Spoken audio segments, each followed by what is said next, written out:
A Middle Georgia sports star is well on track to compete in the 2016 Olympics, but her path hasn't always been easy.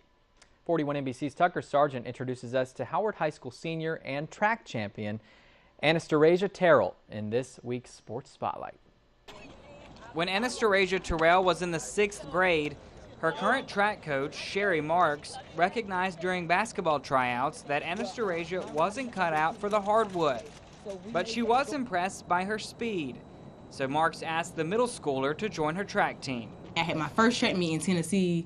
I was so nervous that when I first did my competition, I ran off the track because the lines was really confusing for indoor. It was really confusing. But then after that, everything just got better. Marks took Anastasia under her wing first as an athlete, but eventually she decided to take her out of the Hezbollah Children's Home and into her own. When she was in the 9th grade, colleges had already started calling. By her senior year, Anastasia had to narrow down her list of offers to just 3 schools.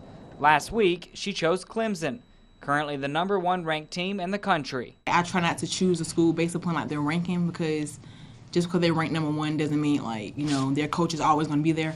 So, but I committed to Clemson back in November, and they just became #1 in the nation January. So they had nothing to do with why I chose Clemson. But it's a move that could land the #1 triple jumper in the state of Georgia in the Olympics soon, as long as she stays grounded. She wants to be in the Olympics, and that's her goal, and I want that for her, but I first want her to realize that she's going there to get that education first. Stay in the books, do what she can, work hard, and then track, as I said, is always second. And as long as we get that done, I think we're going to reach that goal of being in the Olympics in 2016. In Macon, with this week's Sports Spotlight, Tucker Sargent, 41 NBC News. And I want to apologize to Anastasia. I pronounced her name as Terrell. It's Terrell. Excuse me. Anastasia hopes to become a physical therapist once she's out of college, and she says she's had injuries herself in the past, and she wants to be able to help others get over their injuries a little bit easier.